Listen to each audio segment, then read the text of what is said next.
Assalamualaikum warahmatullahi wabarakatuh.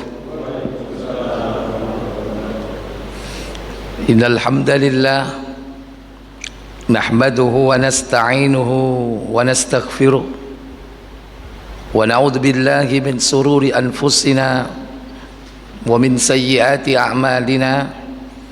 Man yahdihillahu fala mudhillalah wa man yudlil fala hadiyalah. Wa asyhadu an la ilaha illallah wahdahu la syarikalah wa asyhadu anna Muhammadan abduhu wa rasuluh. Allahumma salli wa sallim wa barik ala nabiyyina Muhammadin sallallahu alaihi wa ala alihi wa ashabihi wa man tabi'ahum bi ihsanin ila yaumiddin, amma ba'd. Bersyukur kita pada malam ini dipertemukan Allah dalam keadaan sehat walafiat, diberikan kemudahan kita untuk menunaikan kewajiban kita beribadah, menunaikan solat berjamaah. Sekaligus kita luangkan sejenak waktu kita untuk mengkaji satu ayat dari Al-Quran, satu hadis dari Nabi yang mulia. Semoga Allah Jalla wa'ala memberikan kita ilmu yang bermanfaat. Semoga Allah Tabaraka wa Ta'ala menjadikan kita hamba-hambanya yang beroleh istiqamah dalam iman, dalam amal saleh hingga akhir hidup kita di dunia ini. Salawat dan salam semoga terlimpah kepada junjungan kita baginda Nabi Muhammad sallallahu alaihi wasallam. Demikian pula untuk keluarga beliau, keturunannya, para sahabatnya dan seluruh pengikutnya hingga tegaknya hari pembalasan. Bapak Ibu, saudara-saudari sekalian yang dirahmati Allah Jalla wa'ala, sekalipun kita umat Rasul sallallahu alaihi wasallam, karena memang beliau adalah diutus untuk umat akhir zaman yang kita hadir ada pada zaman itu, tapi hakikatnya kita adalah para pengikut Nabi Ibrahim alaihi salatu wassalam. Sebagaimana Nabi kita sendiri mengatakan bahwa aku diberi petunjuk oleh Allah kepada jalan yang lurus. Jalan yang lurus itu adalah agama Ibrahim, sebagaimana Allah katakan dalam surah Al-An'am pada ayat 161.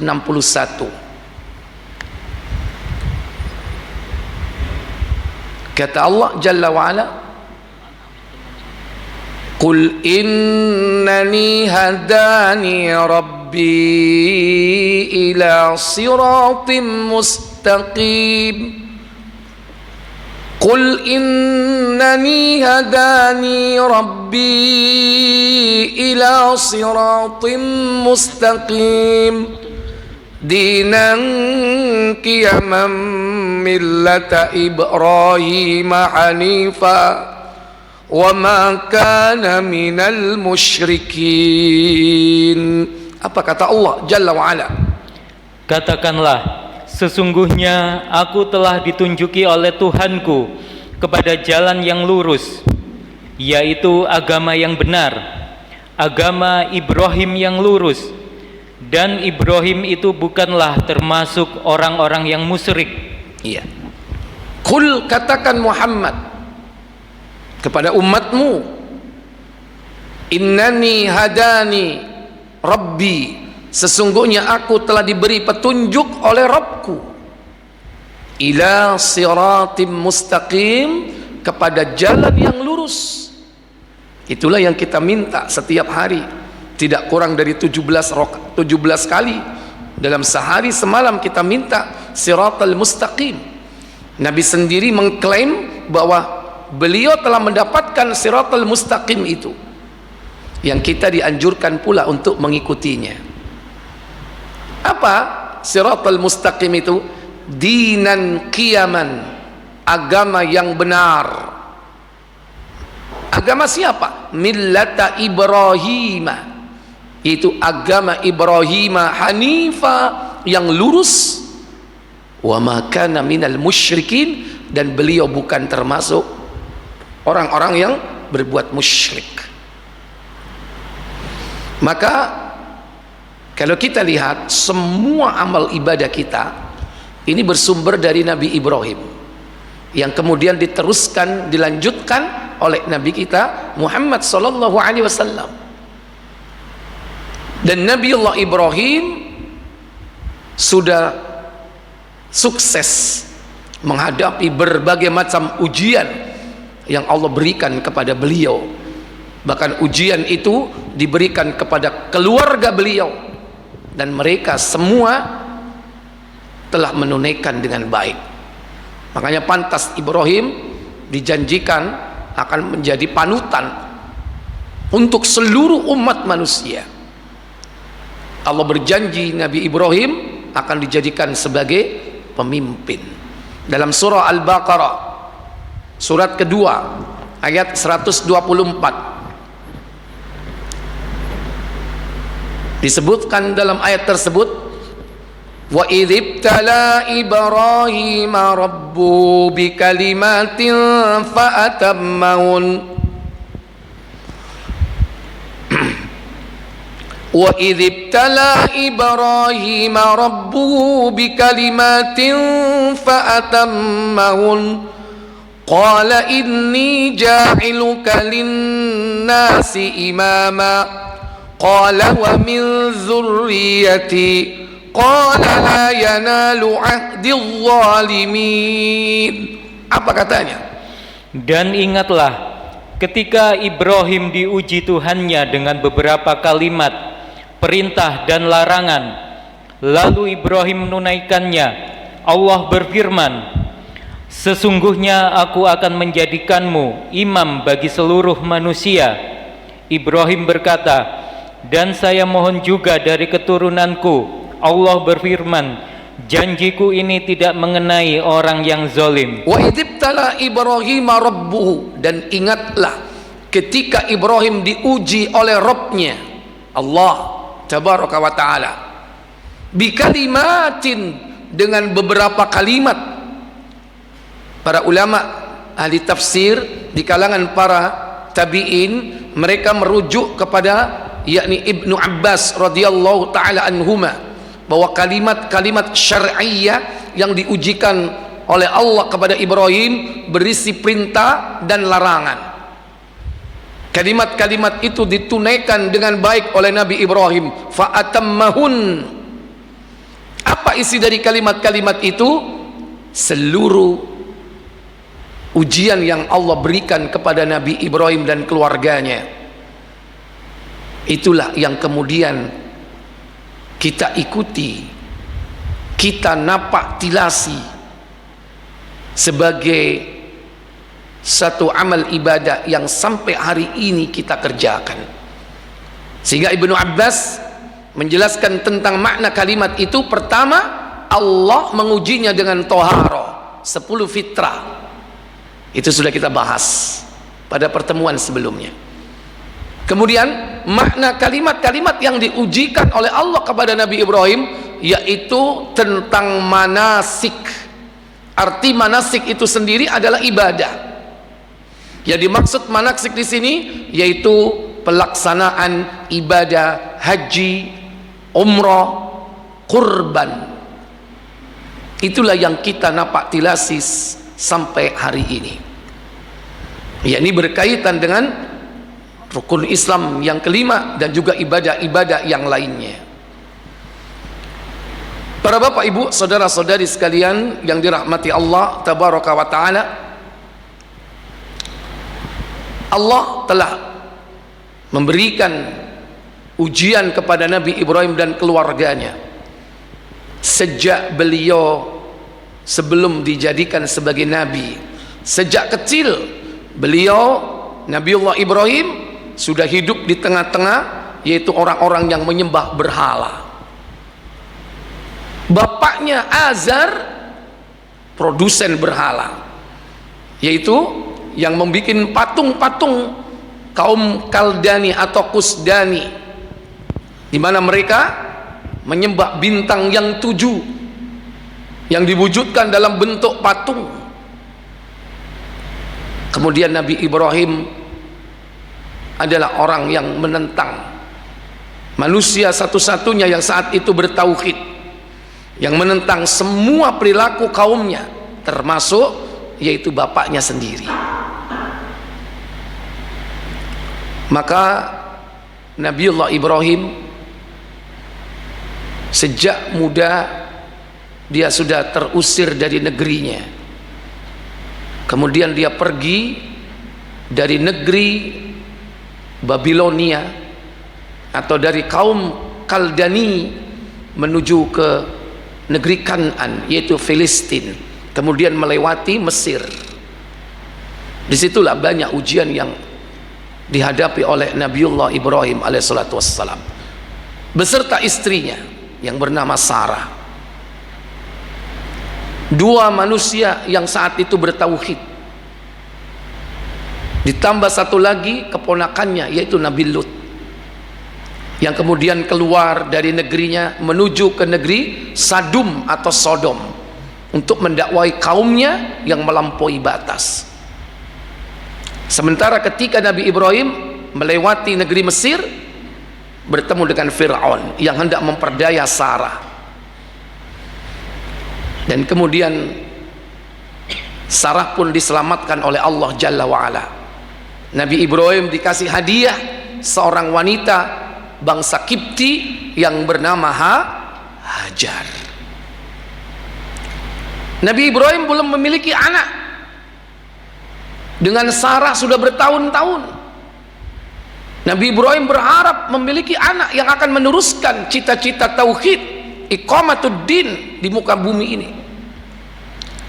Maka beliau tidak pernah lepas berdoa, yang doanya diabadikan oleh Allah dalam surah As-Saffat pada ayat 99.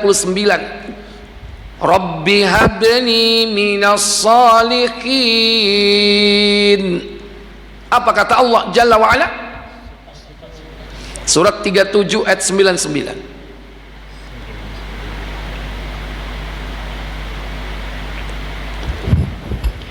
Dan Ibrahim berkata, sesungguhnya aku pergi menghadap kepada Tuhanku dan Dia akan memberi petunjuk kepadaku. Iya, kemudian ayat berikutnya 100. Ya Tuhanku, anugerahkanlah kepadaku seorang anak yang termasuk orang-orang yang soleh.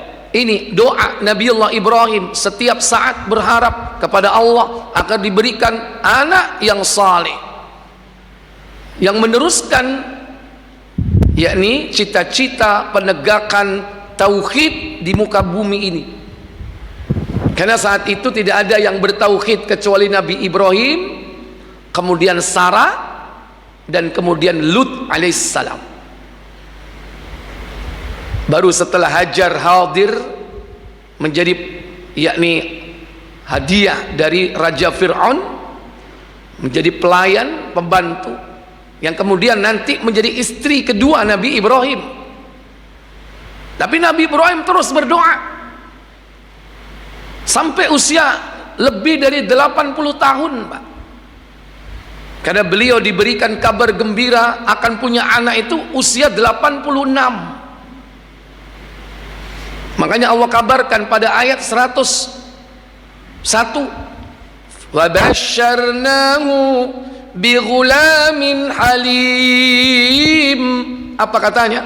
Maka kami beri dia kabar gembira dengan seorang anak yang amat sabar. Kami beri kabar gembira dia Ibrahim, yaitu dengan kedatangan anak yang halim. Ghulamun halimun, anak yang sangat sabar. Dari mana anak ini? Yaitu dari istri keduanya yang bernama Hajar. Nabi Ibrahim 80 tahun lebih belum punya anak. Usia 80 tahun baru beliau diperintah untuk apa? Melaksanakan khitan. Dan itulah yang termasuk diujikan oleh Allah kepada Nabi Ibrahim tentang 10 fitrah. Akhirnya Allah tabaraka wa ta'ala memberikan apa yang diminta oleh Nabiullah Ibrahim alaihissalatu wassalam. Hajar dinikahi oleh Ibrahim. Ketika belum punya anak, mungkin biasa-biasa. Begitu sudah punya anak, maka tumbuh kecemburuan Sarah kepada Hajar. Padahal dulu yang menyuruh Nabi Ibrahim menikahi Hajar siapa? Sarah. Karena Sarah tahu Nabi Ibrahim sangat berharap hadirnya anak, maka disarankan Nabi Ibrahim untuk menikahi yaitu Hajar. Setelah dikaruniai anak, muncullah kecemburuan yakni Sarah kepada Hajar, sehingga dia pun bersumpah untuk menghukum Hajar atau melakukan sesuatu melampiaskan kecemburuannya. Akhirnya Hajar berusaha bagaimana caranya supaya jejaknya ini tidak terdeteksi oleh Sarah. Jejak langkahnya di padang pasir ini supaya tidak terdeteksi oleh Sarah, maka pakaiannya yang dijadikan sebagai alat untuk menghapusnya. Sehingga yang dilakukan oleh Hajar yaitu dia memakai ikat pinggang. Dialah wanita pertama di muka bumi ini yang memakai ikat pinggang,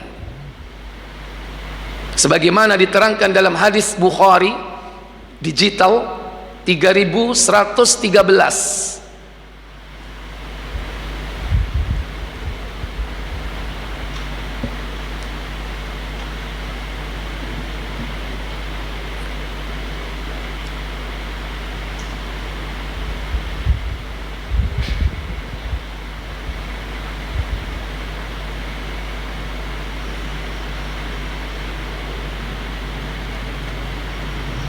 Ketemu?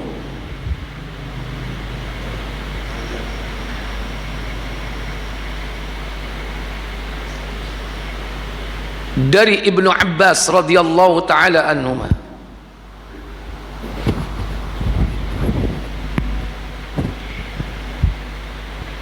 Ibnu Abbas radhiyallahu anhuma, wanita pertama yang menggunakan ikat pinggang adalah ibu Nabi Ismail alaihissalam. Kenapa dia memakai ikat pinggang? Dia menggunakannya untuk menghilangkan jejak dari Sarah. Dia menggunakan ikat pinggang itu agar pakaiannya jatuh ke tanah supaya jejaknya terhapus, agar Sarah madunya tidak mendeteksi atau mengetahuinya. Lha iku bojone Nabi, Pak, sik cemburu. Apa menek bojomu? Kemudian Ibrahim alaihissalam membawanya beserta anaknya Ismail yang saat itu ibunya masih menyusuinya. Iya. Jadi Allah kemudian memerintahkan Nabi Ibrahim untuk pindah dari Palestina karena kecemburuan Sarah yang luar biasa ini. Bahkan dalam sebuah riwayat bahwasannya Sarah ini mengancam, awas akan kuambil bagian tubuhmu. Akhirnya sumpah itu sebelum dilakukan oleh Sarah, dilakukan sendiri oleh Hajar. Apa yang dilakukan Hajar? Yaitu pertama, melubangi telinganya, dilubangi kanan dan kiri. Yang ketiga yaitu khitan, mengambil bagian dari tubuhnya walaupun sedikit. Dialah yang pertama bertindik telinganya dan berkhitan. Ini. Jadi Hajar diperintahkan oleh Allah Jalla wa'ala untuk pindah, tapi yang mendapatkan wahyu adalah Nabi Ibrahim. Diajak Hajar ini pergi dari Palestina menuju kemana? Menuju ke Bakkah, sebuah lembah yang tidak seorang pun hidup di sana, yang sekarang terkenal dengan Makkah. Itulah tempat yang kemudian dibangun Ka'bah sampai hari ini menjadi pusat, yakni penegakan tauhid di muka bumi ini. Diperintahkan hijrah Nabi Ibrahim. Saat itu Hajar masih menyusui dan Ismail berusia berapa? Nyusu 2. usia berapa? Di bawah 2 tahun, Pak. Ismail masih menyusu ibunya, berarti di bawah 2 tahun. Kemudian selanjutnya, hingga Ibrahim alaihissalam menempatkan keduanya dekat Baitullah Ka'bah pada sebuah gubuk di atas Zamzam di ujung Al-Masjidil Haram. Padahal saat itu belum ada Ka'bah, belum ada. Demikian pula Zamzam juga belum ada. Masjid sudah ada atau belum? Belum. Tapi itu cikal bakalnya sudah ditetapkan oleh Allah sebelum Allah yakni menciptakan mereka semua. Kemudian waktu itu di Mekah tidak ada seorang pun yang tinggal di sana dan tidak ada pula air. Ya, air tidak ada sekalipun di lembah. Ada satu pohon satu-satunya yang tumbuh dekat pondasi Ka'bah. Pohon itu disebut dengan pohon Doha. Pohon Doha yang sekarang menjadi nama ibu kota. Nama ibu kota mana? Qatar. Doha. Itu salah nama sebuah pohon yang hidup di sebelahnya Ka'bah. Saat itu masih hanya berupa gundukan tanah. Kemudian Ibrahim menempatkan keduanya di sana dan meninggalkan semacam karung berisi kurma dan kantung atau geribah berisi air. Kemudian Ibrahim pergi untuk meninggalkan keduanya. Maka ibu Ismail mengikutinya seraya berkata, "Wahai Ibrahim, kamu mau pergi kemana?" "Abang, mau kemana kau?" Nabi Ibrahim tidak berucap sepatah kata pun. Menempatkan istrinya, anaknya, sekantung kurma dan sebuah girba tempat minum. Tahu-tahu ngeluyur gitu aja. Ditinggalkan tanpa seucapan sepatah kata pun Nabi Ibrahim. Maka Hajar pun heran melihat Nabi Ibrahim. Maka ditanya, "Wahai Ibrahim, mau kemana?" Kemudian, "Apakah kamu tega meninggalkan kami di lembah yang tidak ada seorang manusia dan tidak ada sesuatu apapun ini?" Tega nian di kau. Itu kalau orang sini. Apakah kau tega meninggalkan aku dan anakmu di tempat ini? Di tempat yang tidak ada manusia, tidak ada apapun di tempat ini. Apa dijawab oleh Ibrahim? Ibu Ismail terus saja mengulang-ulang pertanyaannya berkali-kali. Berkali-kali itu diucapkan. Berarti Nabi Ibrahim tidak menjawab sepatah kata pun. Kapan Nabi Ibrahim menjawab? Hingga akhirnya Ibrahim tidak menoleh lagi kepadanya. Akhirnya ibu Ismail bertanya, "Apakah Allah yang memerintahkan kamu atas semuanya ini?" Amrullah, apakah ini perintah Allah? Itu pertanyaan Hajar kepada Ibrahim. Baru Nabi Ibrahim menjawab. Apa kata Ibrahim? Ibrahim menjawab, "Ya." Naam, iya. Cuman singkat saja jawaban Nabi Ibrahim. Iya, ini perintah Allah maksudnya. Begitu dapat jawaban iya, apa kata ibunda Ismail atau Hajar? Ibu Ismail berkata, "Kalau begitu Allah tidak akan menelantarkan kami." Kemudian, kalau memang ini perintah Allah, tentu Allah tidak akan pernah melantarkan kami di tempat ini. Ini ciri wanita yang bertauhid.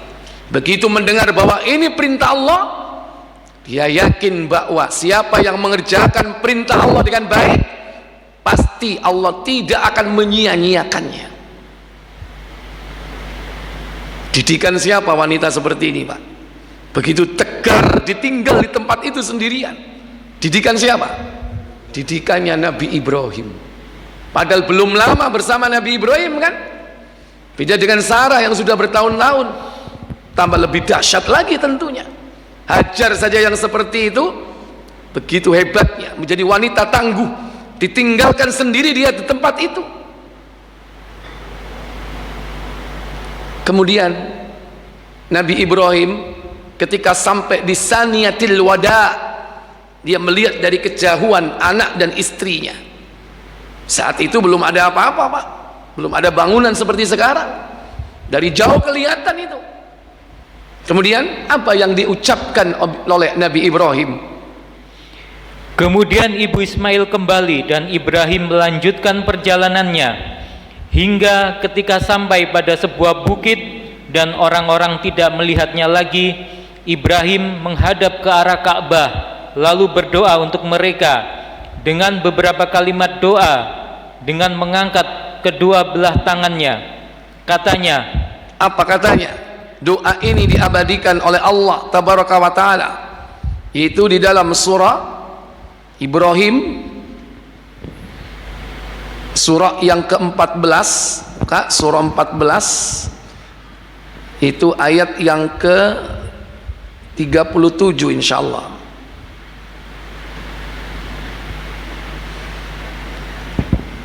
Allah Tabaraka wa Ta'ala berfirman, Rabbana inni askantu min dzurriyyati biwadin ghairi dzi zar'in 'inda baitikal muharram Rabbana liyuqimus salata faj'al af'idatan minan nasi tahwi ilaihim warzuqhum minats thamarati la'allahum yashkurun. Apa kata Allah? Ya Tuhan kami, sesungguhnya aku telah menempatkan sebagian keturunanku di lembah yang tidak mempunyai tanam-tanaman di dekat rumah Engkau Baitullah yang dihormati. Ya Tuhan kami, yang demikian itu agar mereka mendirikan salat, maka jadikanlah hati sebagian manusia cenderung kepada mereka dan beri rezekilah mereka dari buah-buahan, mudah-mudahan mereka bersyukur. Allah Tabaraka wa Ta'ala mengabadikan doa Nabi Ibrahim ini, tentu juga buat pelajaran kita semua.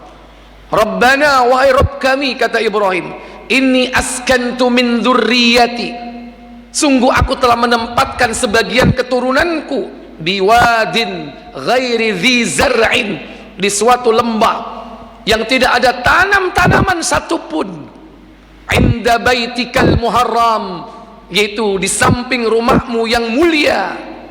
Padahal saat itu belum ada Ka'bah, apalagi bangunan seperti sekarang. Tapi Nabi Ibrahim sudah diberitahu bahwa tempat itu akan menjadi pusatnya orang bersujud di hadapan Allah di muka bumi. Rabbana liyuqimus salata faj'al af'idatan minan nas, katanya, wahai Rabb kami, agar mereka menegakkan salat. Padahal Ka'bah durung ono, tapi Nabi Ibrahim sudah salat. Makanya Ka'bah sebelum dibangun, maka Nabi Ibrahim sudah diperintah untuk mengerjakan salat. Demikian pula dulu sebelum Ka'bah itu dijadikan kiblah pertama apa? Yaitu Baitul Maqdis yang ada di Palestina.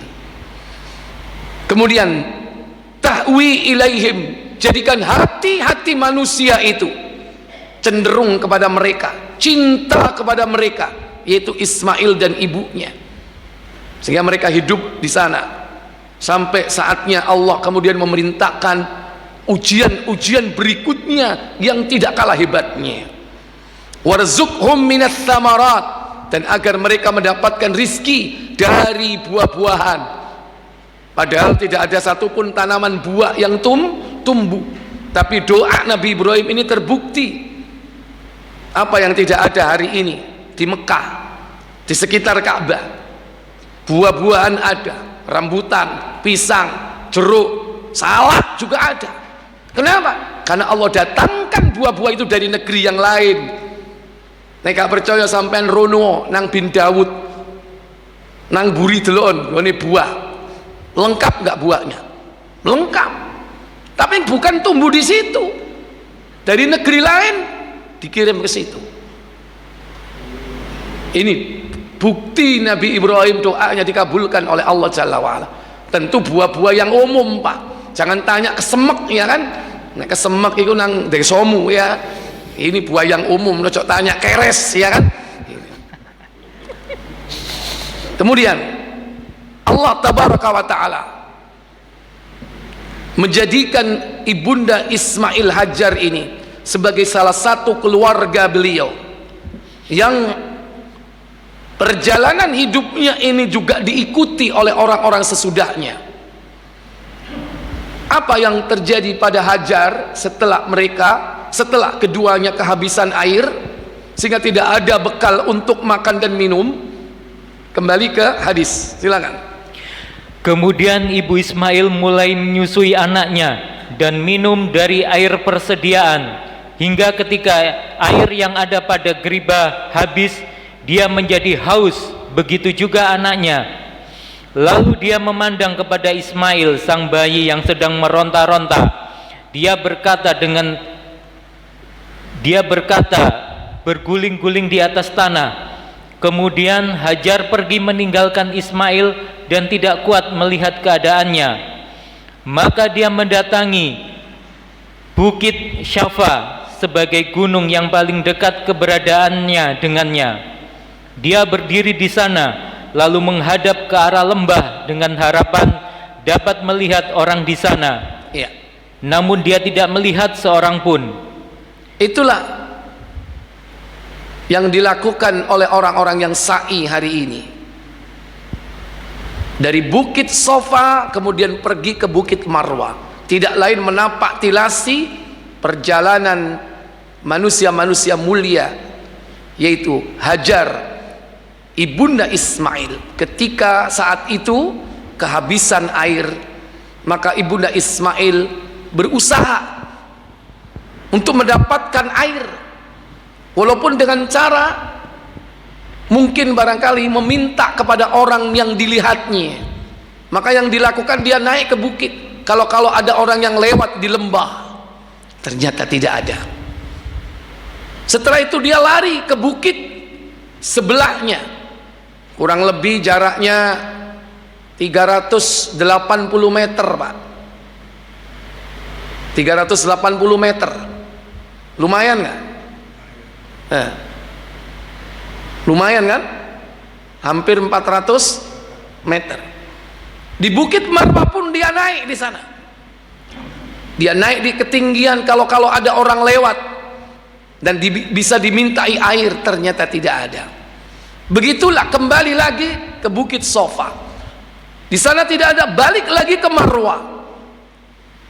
Tanpa terasa sampai 7 kali perjalanan, Sofa, Marwah, Marwah, Sofa. Beliau angkat bagian bawah kainnya, dia lari-lari kecil, yaitu di tempat lembah yang disebut dengan yaitu lembah Abtha, perut lembah.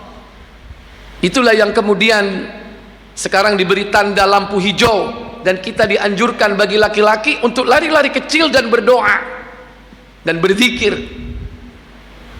Inilah yang kita kerjakan dalam ibadah umrah dan haji yang bernama apa? Sa'i. Itu tidak lain adalah perbuatan dari ibunda Hajar. Kalau melihat ini, berarti sejarah tawaf dan sa'i itu lebih dulu mana Bapak Ibu? Lebih dulu mana? Sa'i. Lebih dulu sa'i. Tapi dalam praktek ibadahnya lebih dulu mana? Tawaf. Tawaf dulu baru sa'i. Makanya ibadah haji dan umrah kita itu semata-mata dalam rangka untuk zikrullah, mengingat Allah, dan juga mensuri toladani orang-orang hebat seperti dia, seperti mereka ini, keluarga Nabi Ibrahim. Nah, ibunda Ismail itu berhenti di Marwah karena seakan-akan dia diperdengarkan sebuah suara, sehingga dia berhenti dan dia bergumam dalam hatinya, dengarkan suara apa itu. Ternyata suara apa? yang didengarkan oleh Hajar alaihissalam. Silakan lanjut. Maka dia turun dari bukit Sofa, dan ketika sampai di lembah, dia menyingsingkan ujung pakaiannya, lalu berusaha keras layaknya seorang manusia yang berjuang keras, hingga ketika dia dapat melewati lembah dan sampai di bukit Marwah, lalu berdiri di sana sambil melihat-lihat apakah ada orang di sana. Namun dia tidak melihat ada seorang pun. Dia melakukan hal itu sebanyak 7 kali antara bukit Sofa dan Marwah. Ibnu Abbas radhiyallahu anhu berkata, apa kata Ibnu Abbas? Nabi SAW bersabda, apa sabda beliau? Itulah sa'i. Itulah sa'i. Arti sa'i adalah apa? Usaha. Sa'yukum itu usaha kalian. Sa'i itu usaha. Makanya ini jenengan nih Arab nyambut gawe, gak usah ngomong nyambut gawe. Nang direk sa'i. Sa'i itu usaha. Ada sa'i ibadah, ada sa'i usaha. Yang satu makna secara bahasa, yang satu makna secara syar'i. Secara syar'i yaitu ibadah sa'i. Secara bahasa berusaha. Sebagaimana ibunda siapa? Ibunda Hajar pun berusaha. Karena dia sudah yakin Allah tidak menyanyiakan hidupnya. Allah berikan jalan keluar. Apa jalan keluarnya? Lanjut. Itulah sa'i yang mesti dilakukan oleh manusia yang berhaji antara kedua bukit itu. Ketika berada di puncak Marwah, dia mendengar ada suara. Lalu dia berkata dalam hatinya, diamlah. Yang Hajar maksud adalah dirinya sendiri. Dia bergumam dalam hatinya, menengok. Rungokno. Tapi dia bergumam dalam hati. Kemudian dia berusaha mendengarkannya, maka dia dapat mendengar suara itu lagi. Maka dia berkata, engkau telah memperdengarkan suaramu. Engkau wahai Allah telah memperdengarkan suara itu. Kiranya, lanjut, jika engkau bermaksud meminta pertolongan, ternyata suara itu adalah suara malaikat Jibril alaihissalam. Kenapa malaikat Jibril? Di mana itu? Yang berada di dekat Zamzam. Yang berada di dekat Nabi Ismail yang sedang menangis. Apa yang dilakukan malaikat Jibril? Lantas Jibril mengais air dengan tumitnya, menggali sumur Jam-Jam itu dengan tumitnya. Tumit itu apa?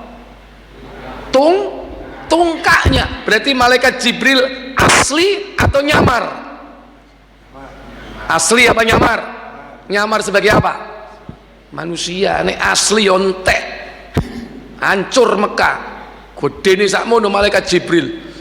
Nyamar sebagai manusia, sebagaimana yang pernah datang nanti kepada anak keturunannya, yaitu Nabi Ibrahim, Nabi Muhammad SAW ketika di Gua Hira. Dengan tumitnya dia menggali sumur Zam-Zam. Atau dengan apa? Atau katanya dengan sayapnya. Atau dengan sayapnya. Mungkin mini kecil ya, walaupun dengan sayapnya, tapi tidak besar seperti aslinya. Saat dilihat oleh Rasulullah di Sidratul Muntaha, full asli, itu malaikat Jibril.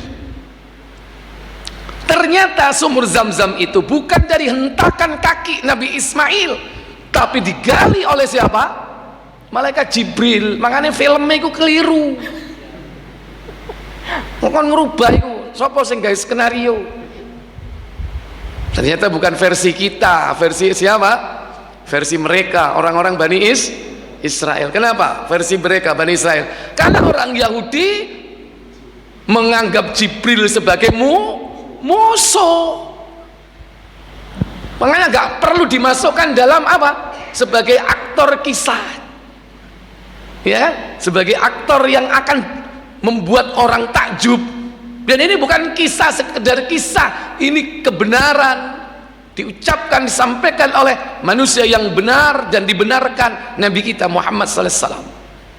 Kemudian hingga air keluar memancar, ibu Ismail mulai membuat tampungan air dengan tangannya seperti ini, yaitu menciduk air dan memasukkannya ke geriba. Iya, dibendung zam. kemudian disauk, dimasukkan ke girbah yang sudah kosong itu, sehingga airnya berkurang, tapi air tetap menyembur, tetapi tidak kemana-mana karena sudah disauk dan dibendungnya. Kalau seandainya tidak disauk, apa yang terjadi? Sedangkan air terus saja memancar dengan deras setelah diciduk. Ibnu Abbas radhiyallahu an berkata, Nabi Shallallahu alaihi wasallam bersabda, Apa sabda beliau? semoga Allah merahmati Ummu Ismail Siti Hajar, karena kalau dia membiarkan Zam-Zam, atau sabda beliau, kalau dia tidak segera menampung air, tentulah air tersebut dan menyauknya, niscaya air Zam-Zam itu akan menjadi air yang mengalir. Tentu dia akan menjadi air yang mengalir. Berarti jadi apa? Sungai. Lebih gampang mana Pak? Jaga sumur sama jaga sungai? Halo? Jaga apa Pak? Jaga sumur, titiknya jelas. Kalau sungai, repot. Lagian kalau sungai, dari hulu ke hilir bisa berubah airnya Pak. Teko Mojokerto Resik, teko Kalimas, letek tok. Ya. Inilah Zam-Zam sebagai bentuk nikmat dan karunia dari Allah, sebagai bukti bahwa Allah tidak menyia-nyiakan hambanya yang taat bertakwa kepada Allah. Makanya Allah katakan dalam surah At-Tolak, surah 65 ayat 2, di akhir disebutkan, wa may yattaqillaha yaj'al lahu makhraja wa yarzuqhu min haitsu la yahtasib. Surah 65 ayat kedua. Ya, di akhir dari ayat itu, akhir. Dan barang siapa yang bertakwa kepada Allah, kepada Allah, niscaya dia akan mengadakan baginya jalan keluar. Ini jalan keluarnya.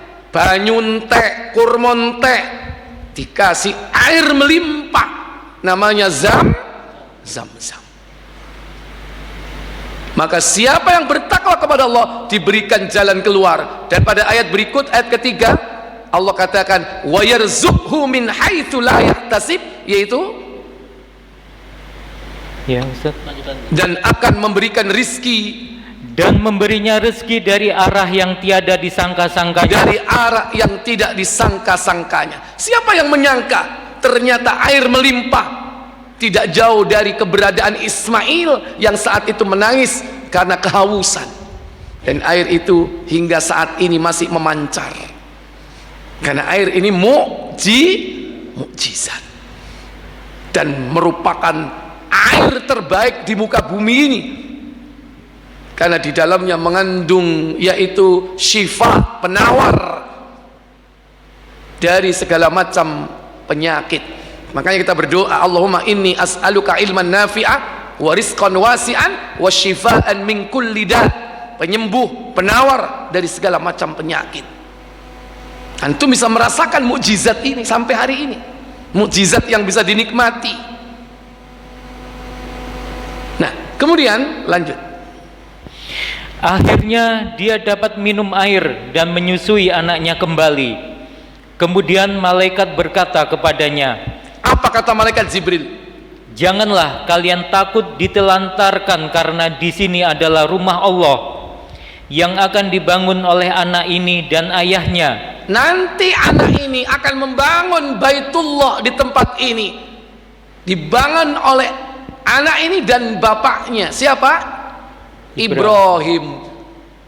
Dari sinilah Hajar itu yakin bahwasanya ketika perintah menyembelih itu diturunkan, disampaikan oleh Allah kepada Nabi Ibrahim, Hajar yakin bahwa anaknya pasti tetap hidup sampai Ka'bah di tempat itu dibangun, karena malaikat Jibril menyampaikan kabar itu. Kemudian, dan sesungguhnya Allah tidak akan menyia-nyiakan hambanya. Pada saat itu Ka'bah Baitullah posisinya agak tinggi dari permukaan tanah, seperti sebuah bukit kecil yang apabila datang banjir akan terkikis dari samping kanan dan kirinya. Jadi masih berupa pondasi, gundukan tanah, belum didirikan bangunan. Jadi bakal pondasinya sudah ada di situ, tinggal meninggikan saja. Kemudian Ibu Ismail Hajar terus melewati hidup seperti itu hingga kemudian lewat serombongan orang dari suku Jurhum. ya, 2 tahun, 3 tahun, 4 tahun, 5 tahun hidup di sana. Tapi sebelum Ismail itu menginjak usia balik, tidak lama setelah Zam-Zam itu didapatkan, ada sekelompok, yakni suku Jurhum yang melewati tempat itu. Suku Jurhum ini bangsa Arab yang asli, yang hidup di negeri Yaman, tapi mereka hidupnya itu pindah-pindah, nomad, pindah dari satu tempat ke tempat yang lain. Kalau enggak dia berdagang ke negeri Syam di waktu musim panas, kalau musim dingin dia balik ke Yaman, lewat yaitu Mekah atau lewat Bakkah. Lembah itu selalu dilewati. Ketika dia lewat di sana, dia heran, kenapa kok ada burung berputar-putar di atas langit? Kenapa? Karena mereka tahu kalau ada burung berputar di atas, berarti di bawah ada sumber mata air. Padahal sebelumnya mereka belum pernah tahu kalau di situ ada mata air, dan dia yakin gak ada air di sana. Tapi kok ada burung, ini aneh ini. Maka diperintahkan 2 orang untuk lari melihat tempat itu. Kemudian yang datang dari jalur bukit Kada lalu singgah di hilir Mekah. Kemudian mereka melihat ada seekor burung sedang terbang berputar-putar. Mereka berseru, burung ini pasti berputar karena mengelilingi air. Padahal kita mengetahui secara pasti bahwa di lembah ini tidak ada air. Akhirnya mereka mengutus 1 atau 2 orang yang larinya cepat, dan ternyata mereka menemukan ada air. Mereka kembali dan mengabarkan keberadaan air, lalu mereka mendatangi air. Beliau berkata, saat itu ibu Ismail sedang berada di dekat air. Mereka berkata kepadanya, apakah kamu mengizinkan kami untuk singgah bergabung denganmu di sini? Ibu Ismail berkata, ya boleh, tapi kalian tidak berhak memiliki air. Mereka berkata, baiklah. Ibnu Abbas radhiyallahu anhuma berkata, apa katanya? Nabi SAW bersabda. Apa sabda beliau? Ibu Ismail menjadi senang atas peristiwa ini karena ada orang-orang yang tinggal bersamanya. Terjadilah simbiosis, mutualisme. Yang satu mendapatkan pasokan air yang rutin, yang satu mendapatkan teman hidup di situ. Ibunda Ismail hidup bersama-sama mereka. Sementara suku Jurhum, mereka mulai membangun rumah tangga di sana. Ada rumah-rumah yang sudah dibangun untuk mendapatkan yaitu air yang melimpah gratis lagi. Kemudian Ismail sudah menginjak, yakni usia di mana Nabi Ibrahim datang memberikan kabar bahwa beliau diberi mimpi oleh Allah untuk menyembelihnya. Kapan usia itu terjadi? Saat Ismail berusia kurang lebih 12 tahun. Baik, di sini tidak disebutkan ya, tapi itu episode yang lain. Karena di sini disebutkan langsung melompat Nabi Ismail menikah dengan wanita dari suku Jurhum. Kita azan dulu, kita lanjutkan nanti setelahnya.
Baik Bapak Ibu saudara sekalian yang dirahmati Allah,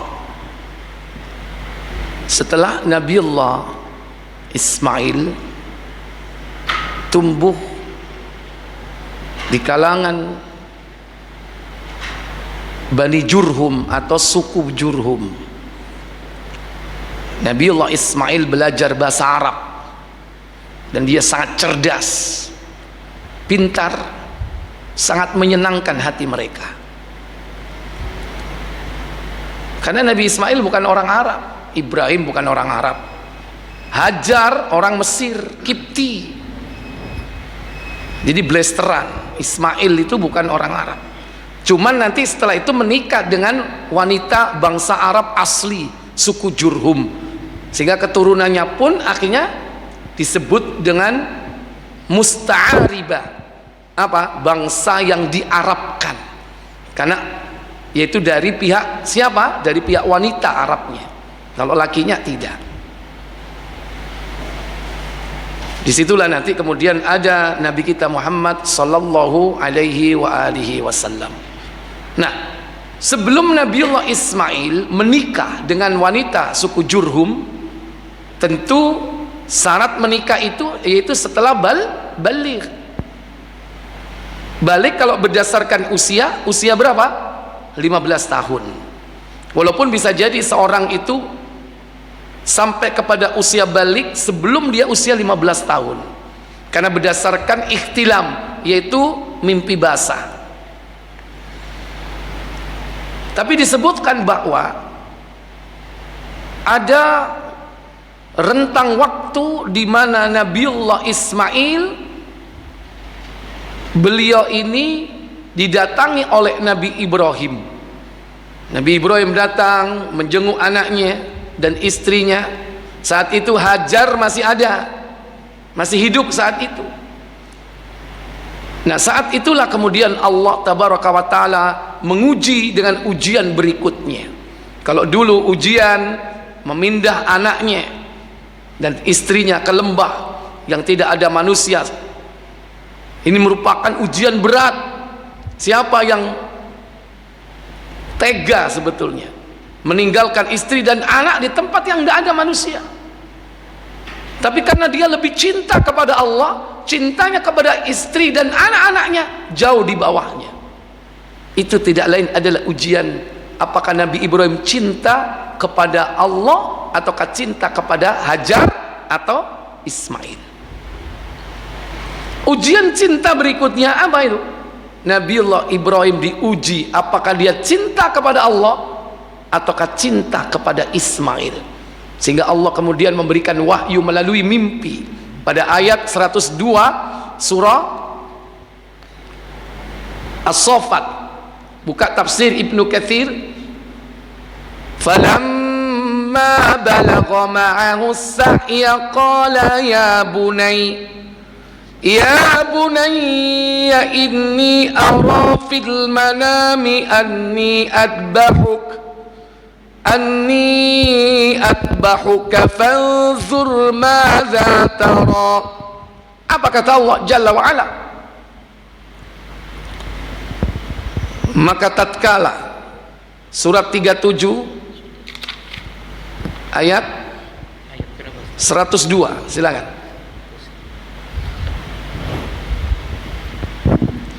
Maka tatkala anak itu sampai pada umur sanggup berusaha bersama-sama Ibrahim, Ibrahim berkata, "Hai anakku, sesungguhnya aku melihat dalam mimpi bahwa aku menyembelihmu." Iya.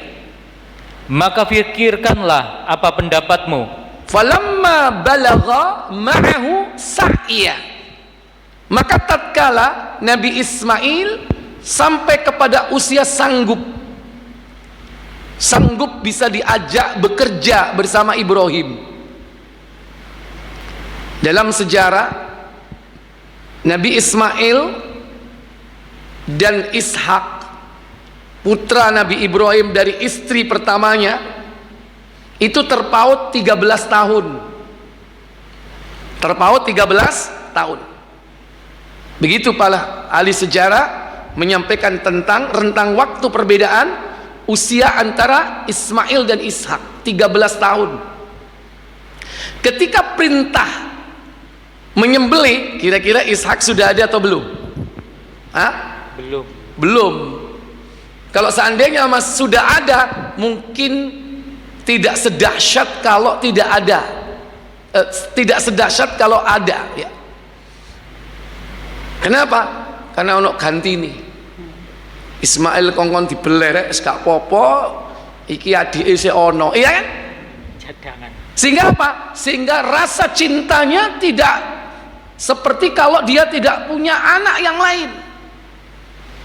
Rasa cintanya mendalam kepada Ismail karena anak satu-satunya, anak semata bahasa kita semata wayang, ya. Satu-satunya apa? Ontang anting, iya kan? Dicintai nggak ontang anting itu? Kuwabe dikekno, dicintai. Begitulah Ismail, satu-satunya anak. Berarti saat itu nggak ada Ishak. Sementara rentang waktu antara terpaut Ismail dan Ishak 13 tahun. Berarti kemungkinan berapa usia Ismail? Mentok 12 karena kabar gembira tentang hadirnya Ishak itu setahun sebelum kelahirannya.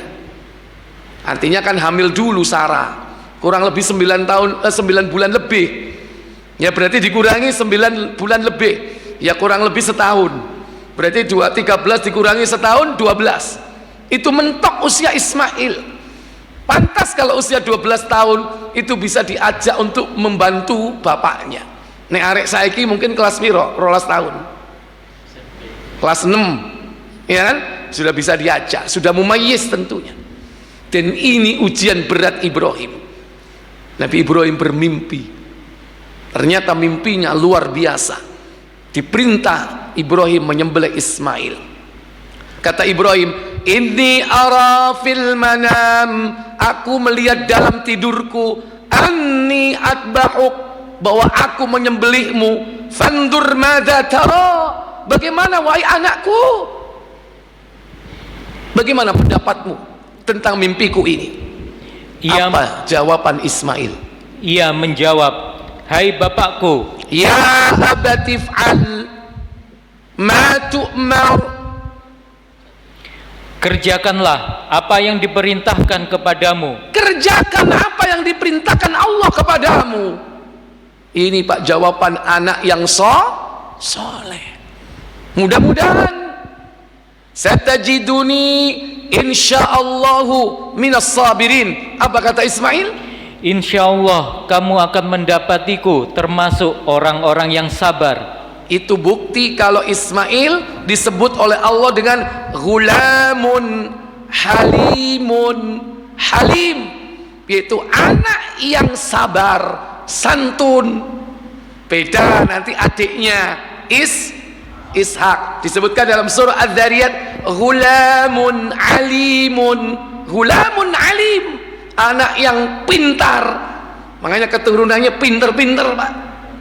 Ishak, Yakub, Bani Israel ini putra Yakub pinter-pinter karena keturunannya bapaknya Ishak disebut oleh Allah dalam Quran ghulamun alim. Kalau Ismail ghulamun halim, anak yang sabar. Dan ini ditunaikan dengan baik perintah ini. Pada ayat berikut, berangkatlah keduanya ini menuju ke tempat yang diperintahkan. Di mana diperintahkan dia menyembelih? Di Mina. Berangkatlah dari tempat di Ka'bah, rumahnya di sekitar situ, di sekitar Ka'bah. Berangkat kemana? Ke Mina untuk mengerjakan perintah Allah itu. Kapan dia berangkat keduanya? Ibrahim dan Ismail berangkat tanggal 8 Dzulhijjah yang sekarang dilakukan oleh jamaah haji, keluar dari Maktab menuju ke Mina, yaitu tarwiyah tanggal 8 Dzulhijjah. Maka mereka yang tarwiyah itu mengikuti napak tilas perjalanan Ibrahim dan Ismail ketika diperintah untuk menyembelih. Begitu sampai di Mina, masih ada keraguan pada diri Ibrahim. Masa sih harus menyembelih anak? Sudah sampai Mina, akhirnya keluar lagi, Pak. Keluar dari Mina, justru menuju kemana? Ke Arafah. Disitulah Nabi Ibrahim bermunajat, meminta petunjuk, dan akhirnya disitulah Allah memberikan kemantapan, keyakinan yang kuat bahwa memang ini betul-betul perintah Allah. Akhirnya apa? Balik lagi ke Mina. Begitulah kita jamaah haji. Setelah tanggal 8 Dzulhijjah keluar dari maktab, berangkat ke Mina untuk melaksanakan mabit. Berangkat sebelum waktu zuhur, sampai di sana zuhur dengan sholat zuhur qashar, asar qashar, maghrib tetap tidak bisa dikosor, isya qashar, kemudian subuh tetap tidak bisa dikosor. Memang dua jumlahnya. Inilah yang dilakukan oleh jamaah haji ketika berada di Mina. Sholat 5 waktu di sana dengan cara qashar, tanpa dijamak, hanya dikosor, diringkas. Kemudian berangkat dari Mina menuju ke Arafah. Itulah yang dulu dilakukan oleh Ibrahim. Di Arafah disitulah Nabi Ibrahim bermunajat. Sebagaimana orang haji pun mereka wukuf di Arafah. Setelah mereka mendapatkan keyakinan yang luar biasa, mantap jiwanya, baru setelah matahari terbenam, Nabi Ibrahim dan Ismail balik lagi ke Mina. Tapi wis kebengen, belum sampai Mina, sampai di Muzdalifah, keduanya mabit bermalam di sana. Begitulah jamaah haji setelah wukuf di Arafah, kemana dia pergi? Ke Muzdalifah untuk melaksanakan mabit di sana, yaitu sholat maghrib dan isya dilaksanakan dengan jamak takhir dan dikosor, yaitu maghrib 3 rakaat, isya 2 rakaat dilakukan pada waktu isya, dan dianjurkan mabit di sana. Maka jamaah haji tidak boleh keluar dari tempat itu sebelum tengah malam. Bagi mereka yang lemah boleh keluar, yaitu setelah tengah malam. Tapi afdolnya kalau mengikuti Nabi Ibrahim dan Ismail, apa yang dilakukan di sana? Keduanya sampai subuh di tempat itu dan melaksanakan sholat subuh. Itulah tuntunannya. Mabit di Muzdalifah sampai sholat subuh. Begitu sholat subuh baru bergerak ke Mina, kembali ke Mina, di tempat di mana diperintah Allah menyembelih Ismail. Dalam perjalanan inilah bertemu dengan iblis, menyerupai manusia, kemudian dilempar dengan batu. Itulah yang dinapaktilasi dengan prosesi Jumratul Aqobah. Tapi orang yang haji lempar Jumrah Aqobah bukan melempar syaitan, tapi semata-mata dalam langkah zikrullah, ingat Allah, dan menapaktilasi perjalanan Ibrahim dan Ismail. Bagaimana manusia mulia ini perlu diikuti perjalanan hidupnya dalam rangka taat kepada Allah. Makanya jangan keliru lempar jumrah. Antum jangan menganggap itu melempar syaitan, sehingga banyak yang keliru akhirnya melempar dengan emosi, ya, karena emosi lupa bahwa batu 7 itu harus dilempar satu persatu. Bismillah, Allahu Akbar, Bismillah, Allahu Akbar. Ini gak karena emosi, kuabe dikuantemno, baru eling lontek, karena dia bingung, gak ada yang dipakai lempar, ngambil ke bawah nemu sandal sing diuncalno. Bukan melempar syaitan, tapi semata-mata zikrullah dan napaktilas perjalanan Ibrahim dan keluarganya. Nanti kalau kena orang, berarti orang itu berarti apa? Setan. Lah nek kena awakmu, berarti awakmu setan, bukan melempar syaitan. Setan itu ketika itu dilempar Ibrahim dan Ismail, kecil dengan 7 kali takbir, bes, hilang. Maka di tempat titik itulah kemudian keduanya siap untuk melaksanakan perintah Allah. Falamma aslama wa tallahu lil jabin. Lanjut ayat yang ke-104, silakan. Maka tatkala keduanya telah berserah diri,